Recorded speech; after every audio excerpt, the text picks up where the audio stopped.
For the last little while, New South Wales is on high alert, and I want to deeply thank all those people who've come forward to get tested. It has helped us enormously in relation to dealing with the current outbreaks we're having in New South Wales. It is helping us, as Dr. Chant will explain, on tracing the original cause of the outbreak, and it's giving us some level of confidence in how to deal with the situation in coming days and weeks. So I really want to thank everybody, especially in the communities of southwestern Sydney. Your response has been outstanding.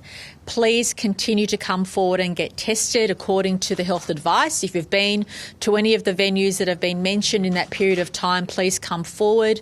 Your direct contacts should also come forward. And of course, if you haven't been to any of those venues, but you are displaying symptoms, it goes without saying that you must come forward and get tested. It's been apparent to us, as it has been to the Australian Hotels Association themselves, that we need to take some further action to curtail some of that high-risk activity. And John Whelan is here with us from the AHA, and I want to thank him and his organisation for proactively coming forward and working with government to reduce the risk that comes with people gathering in larger venues in particular. We know from the health advice we've received from the beginning of the pandemic that indoor activity where people aren't seated is a huge health risk because it increases the chance of transmission. And it was actually the AHA's advice to us which said that if you reduce bookings from 20 to 10, it reduces the likelihood for people who may mingle.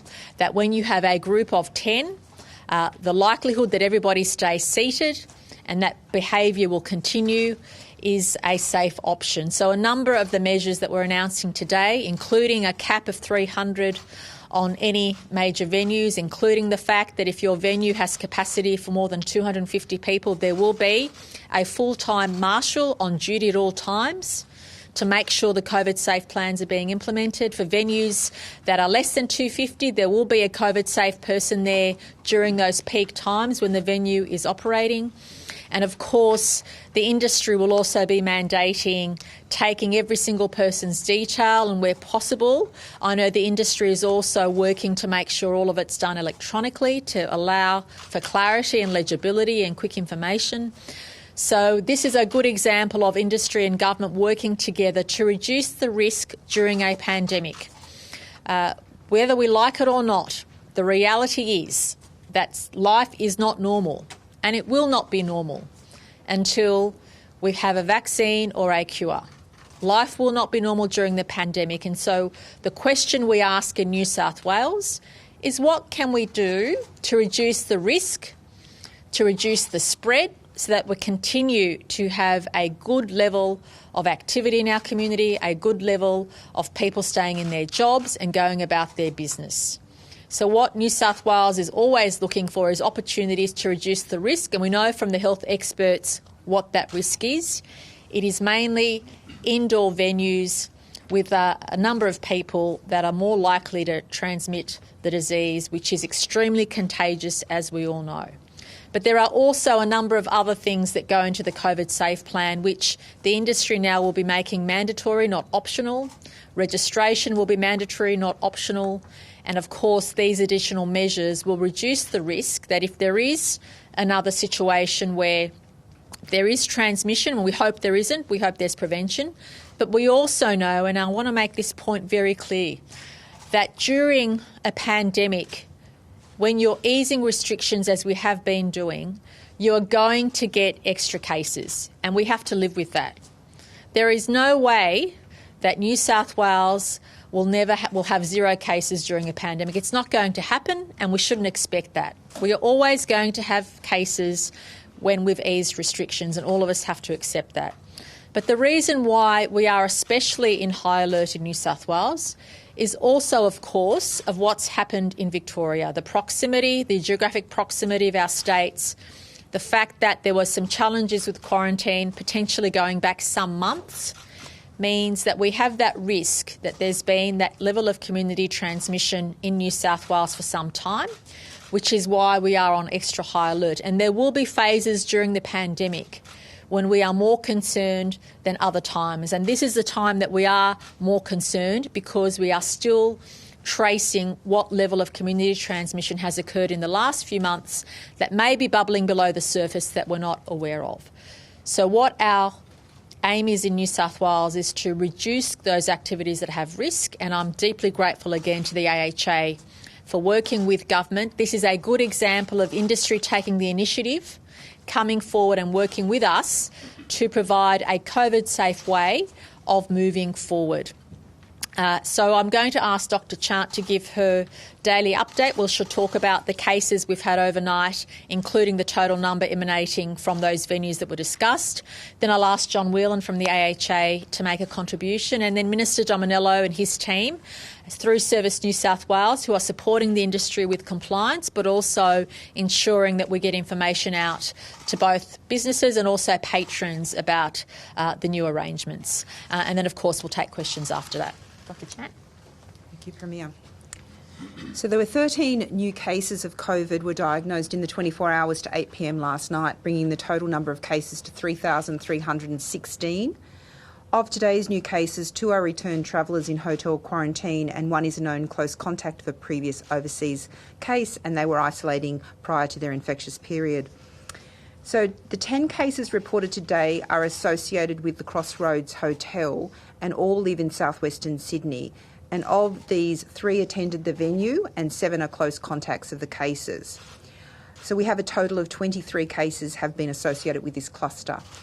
Now, as you can imagine, this situation is evolving, and I apologise for us moving away from the standard numbers of the 8 p.m. to 8 p.m. daily. And so since 3 p.m. last night, we had an additional 7 cases that have been reported as linked to the hotel cluster, bringing the total number associated with the cluster to 28, and another case is under investigation.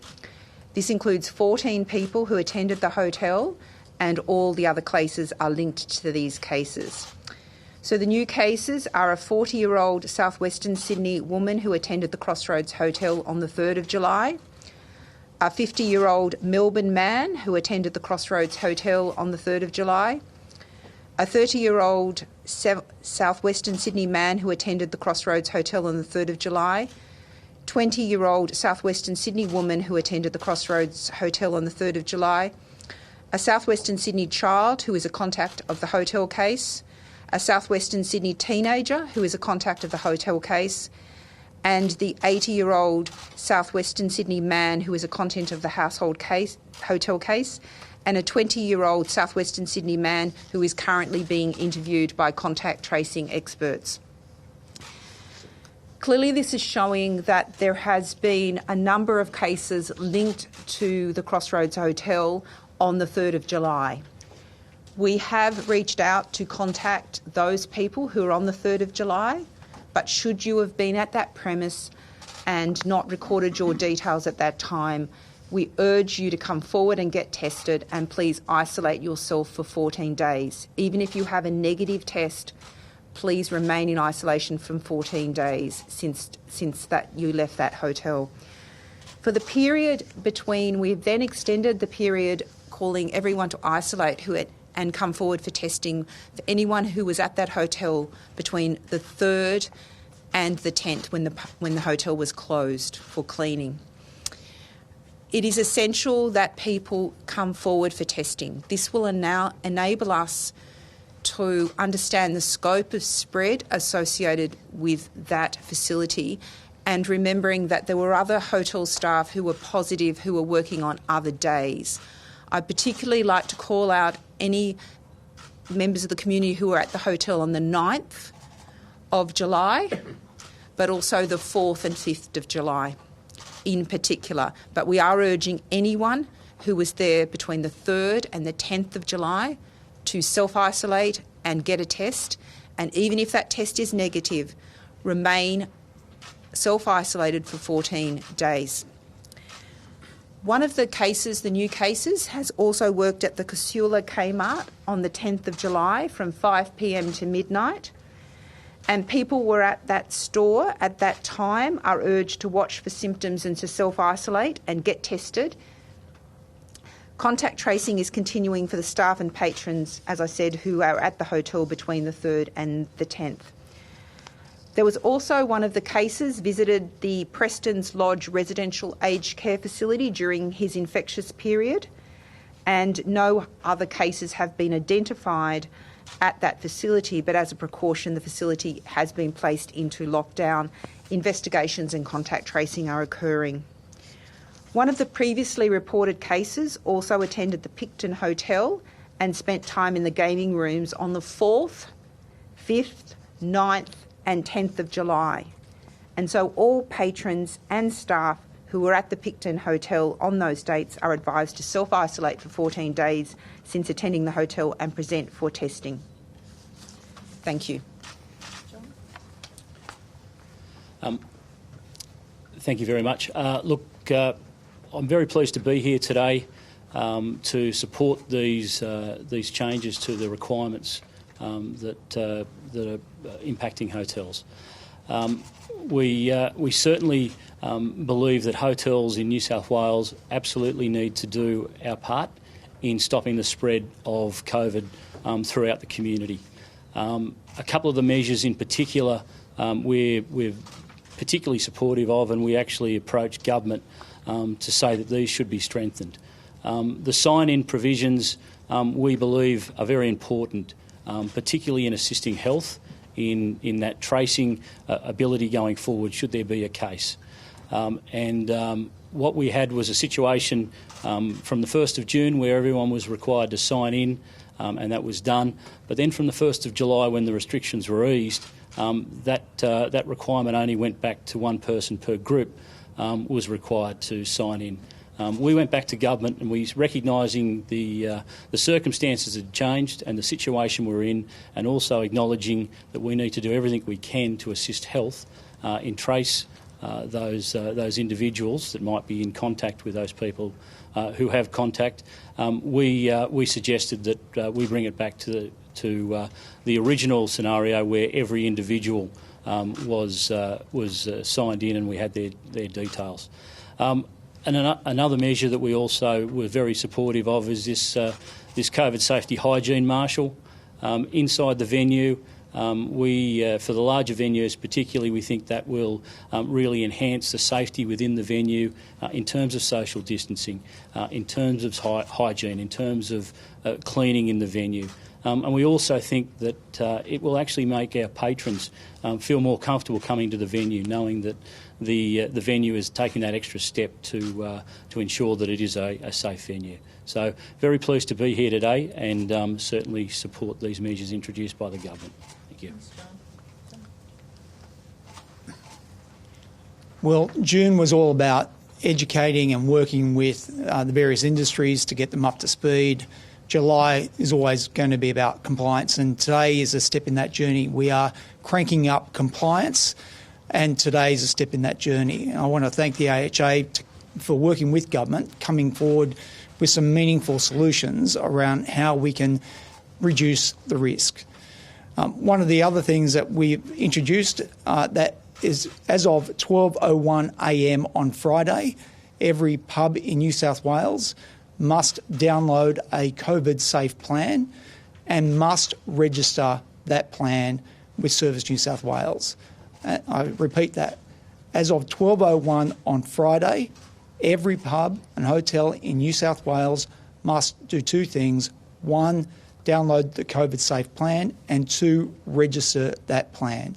I think that is a very big step forward, and I also welcome the fact that attendance sheets are going to be absolutely mandated for every pub and hotel in New South Wales, again, come 12:01 a.m. on Friday.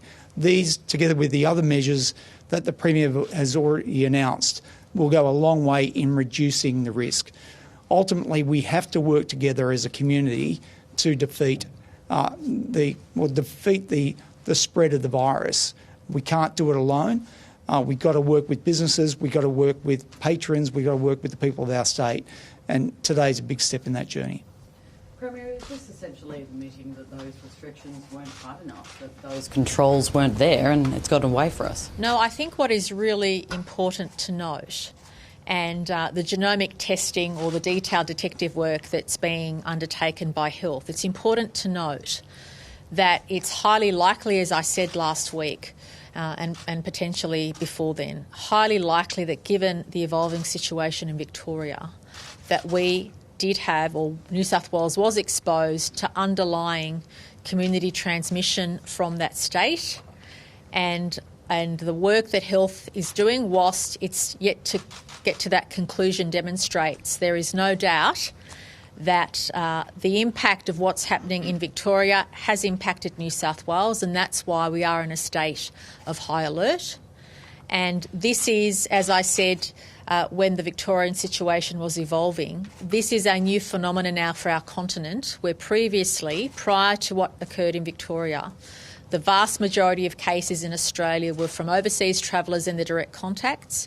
We are now at a very different phase in the pandemic, when the vast majority of cases in Australia are from community to community transmission, and that impacts the way in which we deal with the disease.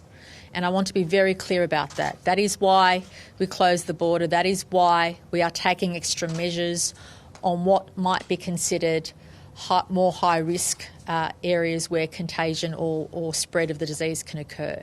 Now, when you have a new evolving situation, when there is a new phenomena that is amongst us, you have to act accordingly, which is why New South Wales took the unprecedented step of closing our border for the first time in a century with Victoria, for issuing those permits to the border communities, and now in working with industries like the hotels to curtail any behaviour that could spread the virus in an unnecessary way. And that is obviously the phase that we're in. It's about managing situations as they evolve, and it's about making sure as much as possible that we control the spread of the virus. And I have always said, and I really want the community to be aware of this, that it's up to us also to do the right thing. Do not let your guard down with social distancing. Do not let your guard down with hand hygiene. Make sure you get tested. Can I thank literally the thousands and thousands of people every day coming forward to get tested? You are our warriors on the front line, because by getting tested, we can not only keep you and your loved ones safe, but also get really good information on what the virus is doing in the community, where it's heading, and our health experts. And I really want to congratulate, I'm not sure if this is being discussed publicly, but really want to congratulate that really smart physician who found the initial link between two cases in very different suburbs who were then linked to the Crossroads Hotel. Now, that was really smart detective work in a matter of hours, which allowed us then to take the action we have. And this is the kind of detective work that goes on every day in New South Wales. But it also means that when our health officials have to deal with contact tracing, it is much easier to deal with a venue with a maximum of 300 people than it is for a venue that might have 600 or even more numbers. So this is all about reducing risk. It's about containing the spread. And it's about sending a strong message to the community that we continue to be on high alert. And every time we leave the home, we need to be aware of the vulnerabilities that exist, the way in which the virus spreads, and also the fact that as restrictions ease, coupled with the risk from Victoria, that we are in a stage of high alert. So anything we can do to curtail that risk is action we will take. And again, we're grateful to the AHA for working with government in dealing and managing that risk, and I deeply appreciate that. But it also, as I said, comes down to us. It disturbs me greatly when we see people not socially distancing. If you're waiting in a queue to buy a loaf of bread from your local bakery on a Saturday, keep that social distance. It's up to you to make sure there's enough space between the person in front of you and the person behind you. We are in a pandemic, and you can't have good compliance unless all of us take personal responsibility for the way in which we conduct ourselves as well. And in the main, it's been outstanding. But make sure that if you're organising a community event, if you are a voluntary organisation having a voluntary event, good social distancing has to be part and parcel of what you're doing. I cannot stress that enough. It's the advice our health experts have been giving us. We know exactly on paper what needs to happen. Now it's up to us to make sure it happens. If that means working with industry to reduce risk, we will do that. If that means making sure we encourage people at all times when they're leaving the house to think about their day and what they're doing and how it impacts others, absolutely that's the case.